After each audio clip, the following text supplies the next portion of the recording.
Oi, gente! Tudo bem com vocês? No vídeo de hoje eu vou falar um pouquinho pra vocês como foi o meu segundo semestre de enfermagem. Então, se você caiu de paraquedas aqui, eu sou uma estudante de enfermagem, estou no segundo semestre. E se você gosta desse tipo de conteúdo da área da saúde, se você é acadêmico em enfermagem, se inscreve no canal porque você vai gostar do nosso conteúdo. E se você tá muito curioso pra saber como foi meu segundo semestre de enfermagem, deixa o gostei aqui embaixo que vai me ajudar muito. Então, vamos lá pro vídeo. A primeira matéria que eu vou falar pra vocês é prevenção e controle de infecções em instituições hospitalares. Já é uma matéria com nome tão grande que, pelo amor de Deus, acho que até hoje eu nem sei do que se trata, mentira. É abreviada por PICS, né, que a gente tinha PICS, e ela fala um pouco como prevenir infecções hospitalares. Então, desde infecções em uma pequena instituição de saúde, como um posto de saúde, até hospitais grandes, de grande porte. E assim, a gente fala de tudo, gente. Desde fomites, que são objetos, então desde os objetos do paciente, do prontuário, quanto os objetos que você usa como profissional, então do esteto, do esfigmo, tudo tem que higienizar, como higienizar. Então a gente também aprende a higienizar as mãos, né, gente? Porque as mãos, elas são as principais formas de contaminação de uma pessoa para outra. Então tem que ser muito bem higienizada. Tem o protocolo da Anvisa para higienização, a gente aprende. A gente também aprendeu um pouco sobre CCIH, que é o controle de infecção hospitalar, dentro de a comissão de controle hospitalar dentro de um hospital, que participam médicos e enfermeiros. Então a gente aprendeu tudo, gente. E é super importante, né, para a área da saúde, principalmente para quem vai trabalhar em meio hospitalar. Mas em clínica, gente, todo lugar tem que ter uma higiene, né? Você tá lidando com pessoas ali, pessoas doentes, e pra virar uma epidemia é assim, ó. As minhas notas nessa matéria foram 8 e 9... Não, minto. Foram 8 e 7.2. Na verdade, meu problema com essa matéria foi a professora. Então, assim, eu não gostei da professora. Ela demorava muito pra passar os slides. Tipo, pra dar aula ela demorava. Então, ela nem terminou a ementa. Então, ela nem cobriu tanta coisa na prova. Tipo assim, o que ela fez? Ela passou todos os slides que a gente tinha que ler. E ela cobrou até onde ela deu, que não foi nem metade dos slides. Fora que ela ficou com o nosso trabalho semestral, que é a APS, e ela demorou um século pra corrigir. Enfim, ela demorava muito pra fazer tudo, pra lançar nota, pra tudo, gente. Você tinha que pedir pela misericórdia pra ela enviar aula. E aí esse foi o nosso problema com ela, foi a incompetência da professora. E fora que ela fazia provas muito confusas, gente, sério. A gente saiu de uma prova perguntando, gente, alguém entendeu o que ela tava perguntando? Era o paciente, era o profissional, o que era?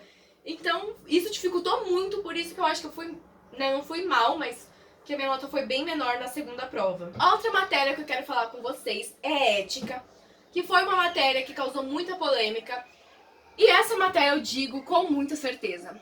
Todos os profissionais têm essa matéria na faculdade. Então, qualquer graduação, gente, desde humanas até exatas, tem que ter ética. E em ética, a gente estuda muito bioética, né, que é mais voltado para a área da saúde.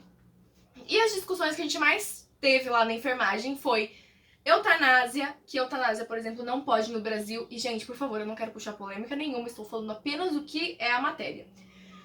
O que fazer diante de um aborto provocado, quando você descobre que ele foi provocado, que não está dentro dos termos da lei, você descobre que você não pode denunciar, independente de você ser contra, a favor, tá certo ou tá errado, você não pode denunciar pela sua ética profissional, porque você tem que seguir um código de ética, e nesse código diz, por exemplo, que você tem que manter o sigilo profissional, com exceções de violência contra a criança, contra a mulher e contra o idoso, tá? E aí você tem que seguir todos os protocolos. Então, o que eu faço quando isso acontecer?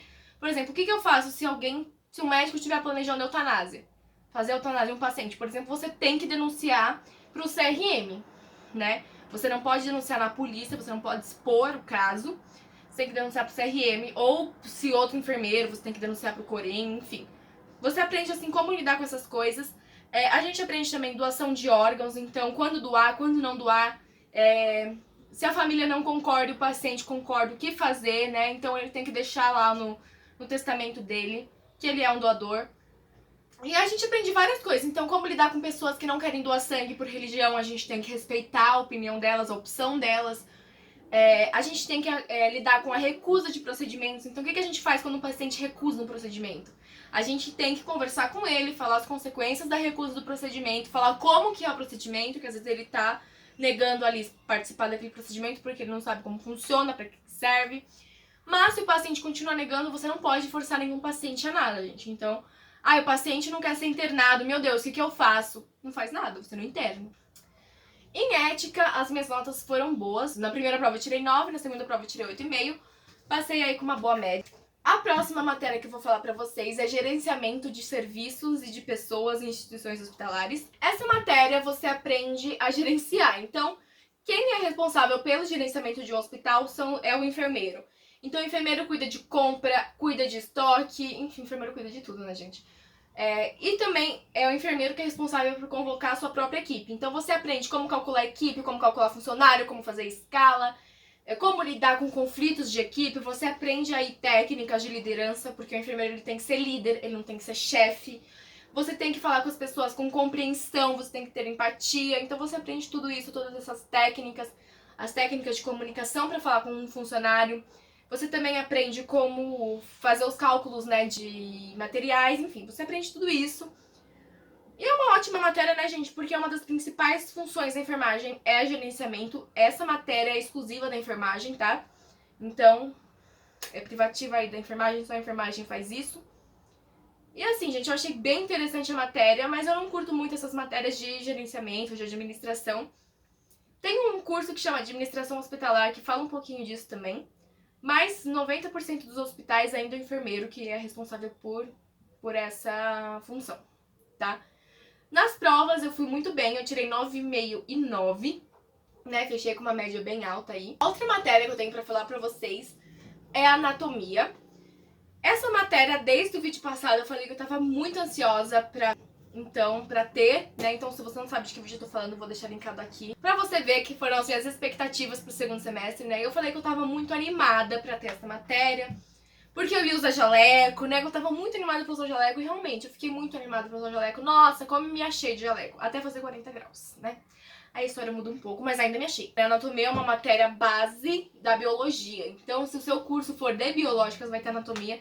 Química também tem anatomia, tá? Então, fica aí pra você que quer fazer química, vai ter anatomia também. Anatomia, basicamente, eu falo que é a geografia da biologia, que é você... É o onde, tipo, onde fica isso, onde fica aquilo, como que funciona. Tudo bem que como funciona a fisiologia é outra matéria, mas você aprende isso em anatomia também. E como funcionam as aulas de anatomia. Então, assim, toda faculdade tem 2 aulas de anatomia, uma prática e uma teórica. As 2 aulas são no mesmo dia, então tem faculdade que coloca a primeira prática, depois a teórica. A Unip misturou tudo. Então foram 4 turmas de anatomia e só uma turma tinha a prática primeiro, né? O resto era tudo depois da teórica. Como funciona?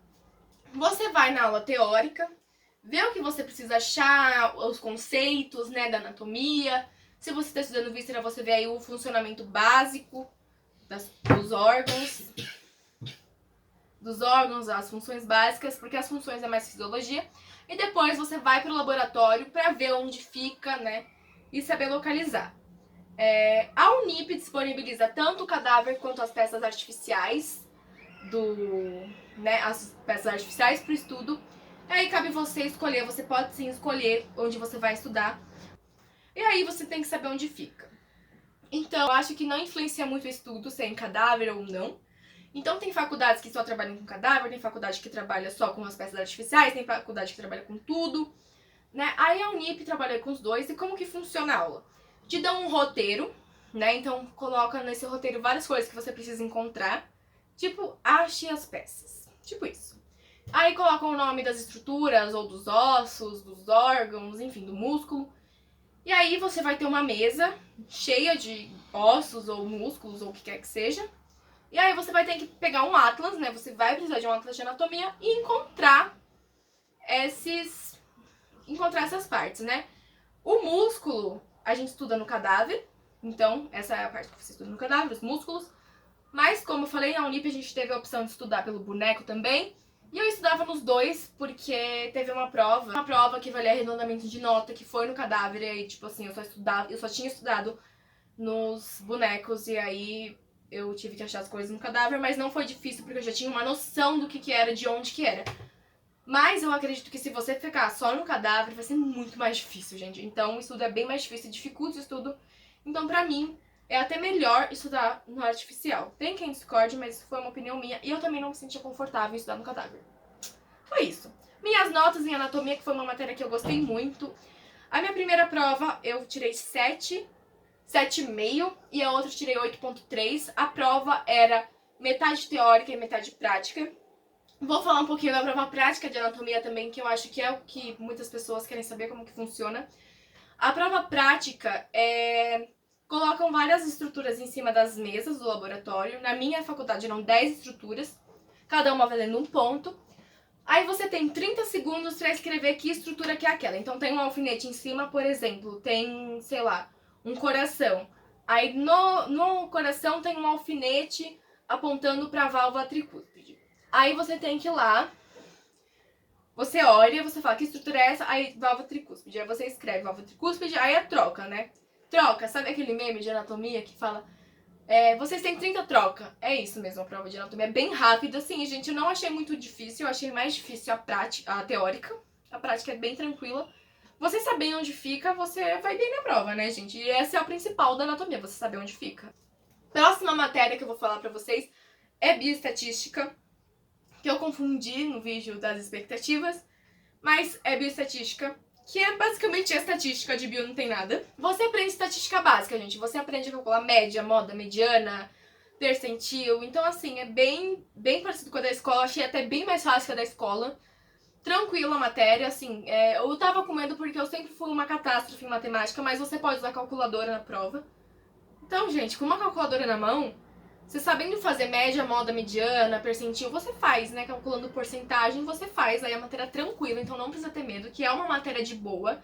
É só você aprender como calcular o que você precisa achar que você vai ter a calculadora. Então você não precisa ser, nossa senhora, eu sou muito boa em conta. Não precisa. E tanto que foi uma das minhas maiores notas. Eu tirei 8,6 na primeira prova e 9 na segunda. A outra matéria que eu vou falar pra vocês é uma matéria que todo mundo tem medo, que todo mundo tem pavor, que é bioquímica. Falo bioquímica, o pessoal até vai sair do vídeo. Não, gente, bioquímica, assim, eu achei tranquilo. Aí todo mundo vai me condenar porque eu achei tranquilo. Não sei, não achei nada de demais. Não achei que é aquele monstro de 7 cabeças. Achei bem fácil. Então você aprende um pouco mais, né? É meio que você aprende um pouco mais de nutrição, você aprende da função dos carboidratos, reação dos carboidratos, reação de lipídio, reação de proteína. Você aprende umas reações bem básicas, assim, orgânicas. E também as atividades metabólicas. Então você aprende o ciclo de Krebs, você aprende cadeia respiratória, glicólise, glicogênese, gliconeogênese, enfim. Achei uma matéria, assim, não foi nossa, mel na chupeta, mas também não foi uma matéria, tipo, nunca vou passar, nossa, que matéria impossível. Não, eu acho que você tem que tirar esse preconceito, né? Tirar esse preconceito aí pra você conseguir bem. E as minhas notas foram 8,5 e 9,6. Né, foi uma matéria aí também que eu fui muito bem. Outra matéria que eu tenho pra vocês, nossa, gente, eu tive muita matéria esse semestre. Por isso que eu sumi. Outra matéria que eu tive foi fisiologia, né, gente? Fisiologia eu estava muito animada pra ter também. Já tomei um tapa na cara na primeira prova. Mas enfim, a fisiologia, ela é complemento da anatomia. Por isso que eu acho muito interessante as faculdades colocarem as duas no mesmo semestre. Porque uma conversa com a outra, gente. Então, assim, não tem como você saber anatomia sem saber fisiologia e não tem como você saber fisiologia sem saber anatomia. A fisiologia você aprende como funciona. Enquanto na anatomia você aprende onde fica, na fisiologia você aprende onde funciona. Aí, gente, tudo faz sentido, porque fica ali porque funciona daquele jeito. Então, assim, você aprende a função de tudo. Então, função do sistema respiratório, você vê órgão por órgão, sistema respiratório, órgão por órgão, sistema digestório. E eu gostei bastante da matéria, embora eu tenha levado um tapa na cara da primeira prova. Eu gostei muito, eu achei muito interessante, gente, mas pra segunda prova eu estudei que era uma desgraçada, mas eu sentei na cadeira e li o Guyton até não aguentar mais. Passei na matéria. A primeira prova eu tirei 6,3, que é uma nota vermelha, né, na Unip a média é 7. Aí eu fui mal, né, não fui mal, mas não fui acima da média. E, na verdade, eu tirei essa nota porque eu não sabia o que causava insuficiência cardíaca, mas, gente, eu nunca mais vou esquecer. Nunca mais. Eu vou morrer sabendo o que causa. Mas enfim, aí a questão valia 2 pontos, eu já perdi 2 pontos, aí eu fiquei com 6, né, no final. A segunda prova, depois de estudar que nem, nossa senhora, que nem uma condenada, eu consegui recuperar, eu tirei 8,5, então eu precisava tirar 7,5 pra recuperar a nota, eu consegui tirar um ponto a mais, glória a Deus, passei, né? Foi uma matéria que eu tive um pouco de medo, mas eu não achei tão complicada. Eu acho que o meu erro, assim, foi não ter estudado tanto pra primeira prova, tanto que eu não sabia uma questão dissertativa, não sabia responder a questão dissertativa. E a última matéria, gente, é microbiologia, imunologia e parasitologia. Né? É uma matéria básica aí também de todas as áreas da área da saúde. Fisiologia também é, né? Fisiologia também é base. Gente, essa matéria, que é conhecida como MIP, eu não podia pegar exame de jeito nenhum. Por quê? Porque no dia do exame eu simplesmente estarei indo pra Europa, né? Então eu estou indo pra Europa dia 13. Dia 12 eu vou, né? Mas o exame é dia 13. Eu vou pra Europa, a gente vai ter vídeos lá também, vai ser muito legal. Então se inscreve no canal, gente, pra acompanhar aí essa viagem, vai ser bem legal. Mas enfim, eu não podia pegar exame nessa matéria, então já veio aquela pressão. Aí a gente aprende, na imunologia, a gente aprende os linfócitos, as funções dos linfócitos, a gente aprende os tipos de linfócito T, onde eles são produzidos, os linfócitos B, aí a gente aprende vacina, enfim, a gente aprende várias coisas aí de imunologia, né? Que é basicamente a defesa do corpo, então reações naturais, como febre, pH do estômago, são barreiras aí primárias, enfim. Em parasitologia, a gente aprende os parasitas, né? Aí a gente aprende muito protozoário e a gente também aprende bastante de vermes, né? Os eumintos. E a gente aprende um pouco de aracnídeo, que são responsáveis por infestações aí nos seres humanos. A gente aprende a diferença entre infecção e infestação. A gente aprende um pouquinho das estruturas dos parasitas e as doenças, né, gente? A gente aprende muito as doenças que os parasitas causam, né? Imuno. E microbiologia, a gente aprende vírus e bactérias, né? Que isso aí, gente, veio de BHE, a gente também aprendia. Então, se você não sabe o que é BHE porque você não viu meu vídeo de primeiro semestre, eu vou deixar linkado aqui pra você ver depois, tá? Lembrou muito BHE, gente. Então, a gente aprende bactéria, gram-positiva, gram-negativa, resistência, antibióticos. A gente aprende um pouquinho da ação dos antibióticos, mas a gente não vai muito a fundo, porque isso é função da farmaco. E a gente também aprende vírus, por que os vírus mudam muito, por que uma epidemia tem que ser controlada. A gente aprende meios de transmissão, meios de prevenção, enfim, a gente aprende, né, bastante coisa nessa matéria, são 3 em 1. E na prova eu não peguei exame pela graça de Deus, então eu tirei 8 e 8,5, isso mesmo. Foi 8,5 e 8, na verdade, que eu tirei. Então eu tirei 8,5 na primeira prova, 8 na segunda, passei. Glória, não peguei exame, vou poder ir pra Europa tranquila, sem DP nenhuma, né? Eu gostei dessa matéria, gente. A minha matéria favorita, assim, esse semestre foi anatomia. A matéria que eu menos gostei foi prevenção e controle de infecção. Então é isso, se você gostou do vídeo, se você assistiu até aqui, muito obrigada. Não esquece de clicar em gostei aqui embaixo, de se inscrever no canal. Então é isso, um beijo e até a próxima.